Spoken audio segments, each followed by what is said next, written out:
ओम श्री गणेशाय नमः। श्री शिव महापुराण रुद्र संहिता पार्वती खंड 45वां अध्याय।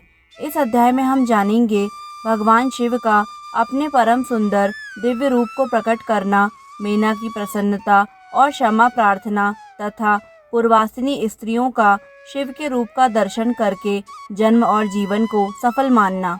ब्रह्मा जी बोले, हे मुने, इसी समय आप विष्णु जी से प्रेरित होकर शिव जी को प्रसन्न करने के लिए शीघ्र उनके पास गए। वहां जाकर देव कार्य करने की इच्छा से आपने अनेक प्रकार के स्तोत्रों से स्तुति करके रुद्र को भली भांति समझाया। तब सदाशिव शंभु ने आपकी बात सुनकर अपनी कृपालुता दिखाई और प्रेम पूर्वक अद्भुत दिव्य तथा उत्तम स्वरूप धारण कर लिया। कामदेव से भी अधिक कमनीय, लावण्य के परम निधि तथा सुंदर रूप वाले उन शिव को देखकर हे मुने, आप अत्यंत प्रसन्न हो गए और परमानंद से युक्त हो अनेक प्रकार के स्तोत्रों से उनकी स्तुति कर आप पुनः वहां आए जहां मीना सभी लोगों के साथ थी। हे मुने, वहां आकर अत्यंत हर्षित तथा प्रेम युक्त आप हिमालय की पत्नी मीना को हर्षित करते हुए यह वचन कहने लगे। नारद जी बोले, हे विशाल नेत्रों वाली मैने, आप शिव जी के अति उत्तम रूप को देखिए। उन्हीं करुणामय शंकर ने यह महती कृपा की है। ब्रह्मा जी बोले, यह बात सुनकर शैल कामिनी मीना विस्मित हो परम आनंद प्रदान करने वाले शिव रूप को देखने लगी। वह रूप करोड़ों सूर्य के समान कांतिमान, सभी अंगों से सुंदर, विचित्र वस्त्र से युक्त, अनेक आभूषणों से अलंकृत, अत्यंत प्रसन्न, सुंदर हास्य से युक्त, लावण्यमय, मन को मोहित करने वाला, गौर आभा वाला, कांति संपन्न, चंद्र रेखा से विभूषित, विष्णु आदि सभी देवताओं से प्रेम पूर्वक सेवित, सिर पर सूर्य तथा चंद्रमा के द्वारा लगाए गए छत्र से शोभायमान, अत्यंत शोभामय तथा सभी प्रकार से रमणीय था। आभूषणों से विभूषित उनके वाहन की महाशोभा का तो वर्णन ही नहीं किया जा सकता। गंगा और यमुना उन पर चंवर डुला रही थी और आठों सिद्धियां उनके आगे सुंदर नृत्य कर रही थीं। उस समय मेरे तथा शिव जी के साथ विष्णु, इंद्र आदि सभी देवता अपने अपने वेश धारण कर चल रहे थे। महान मोद में भरे हुए तथा अनेक प्रकार के रूपों वाले गण उस समय जय जयकार करते हुए शिव जी के आगे आगे चल रहे थे। सिद्ध, अन्य देवता, महामंगलकारी मुनिगण तथा अन्य लोग भी प्रसन्न होकर शिव जी के साथ चल रहे थे। इसी प्रकार सजे हुए सभी देवता अपनी स्त्रियों को साथ लिए कौतूहल से युक्त हो परम ब्रह्म शंकर जी की स्तुति करते हुए चल रहे थे।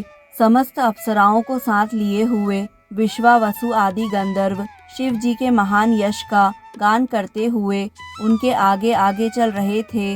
हे मुनि श्रेष्ठ, इस प्रकार हिमालय के द्वार पर शंकर के जाते समय अनेक प्रकार के महोत्सव हो रहे थे। हे मुनीश्वर, उस समय परमात्मा शंकर की जैसी शोभा थी उसका विशेष रूप से वर्णन कौन कर सकता है। हे मुनि, उस प्रकार के रूप वाले उन शिवजी को देखकर मीना क्षण भर के लिए चित्रलिखित के समान हो गईं। इसके बाद वे प्रेम पूर्वक यह वचन कहने लगीं। मीना बोली, हे महेशान, मेरी पुत्री धन्य है जिसने कठिन तपस्या की, जिसके प्रभाव से आप यहाँ मेरे घर पधारे हैं।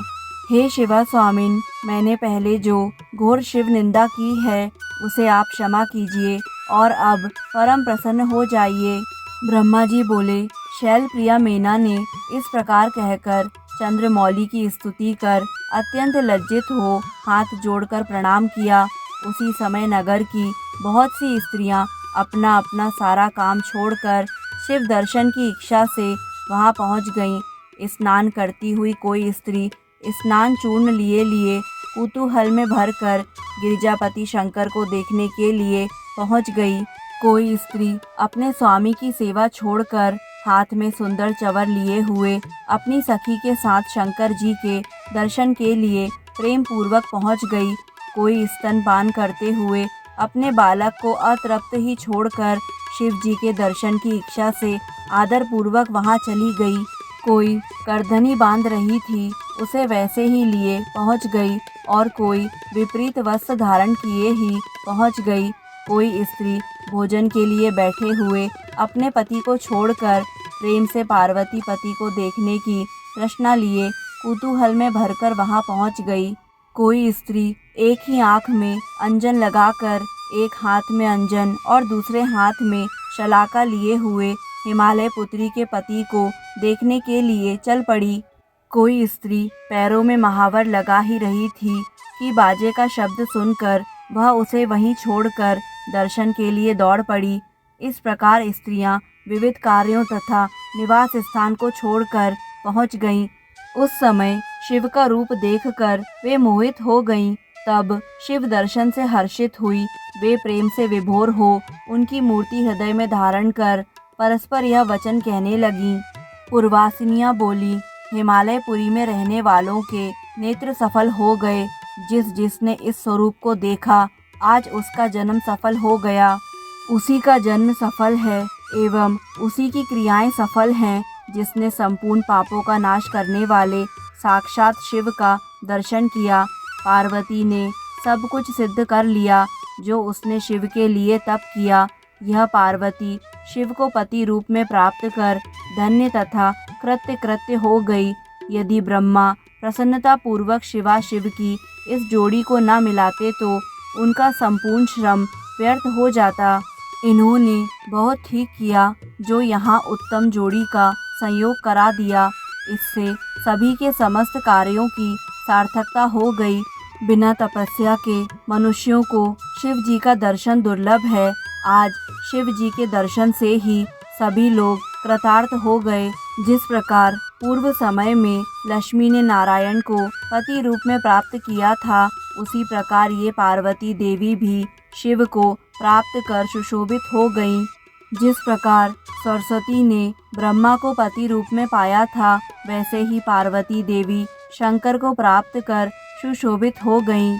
हम सभी स्त्रियां धन्य हैं तथा सभी पुरुष धन्य हैं जो गिरिजापति सर्वेश्वर शिव का दर्शन कर रहे हैं। ब्रह्मा जी बोले, हे नारद, ऐसा कहकर उन लोगों ने चंदन एवं अक्षत से शिव जी का पूजन किया और आदर पूर्वक उनके ऊपर लाजा की वर्षा की। उसके अनंतर सभी स्त्रियां उत्सुक होकर मीना के साथ खड़ी रहीं और हिमालय तथा मीना के महान भाग्य की सराहना करने लगीं। हे मुने, स्त्रियों के द्वारा कही गई उस प्रकार की शुभ बातों को सुनकर विष्णु आदि सभी देवताओं के साथ प्रभु अत्यंत प्रसन्न हुए। इस प्रकार श्री शिव महापुराण के अंतर्गत द्वितीय रुद्र संहिता के तृतीय पार्वती खंड में शिव के सुंदर स्वरूप और पूर्वासियों के उत्सव का वर्णन नामक 45वां अध्याय पूर्ण हुआ। दोस्तों, आगे आने वाले सभी अध्यायों को निरंतर सुनने के लिए हमारे YouTube चैनल आध्यात्मिक कथाएं को लाइक करें, सब्सक्राइब करें, बेल आइकन पर प्रेस करें। धन्यवाद।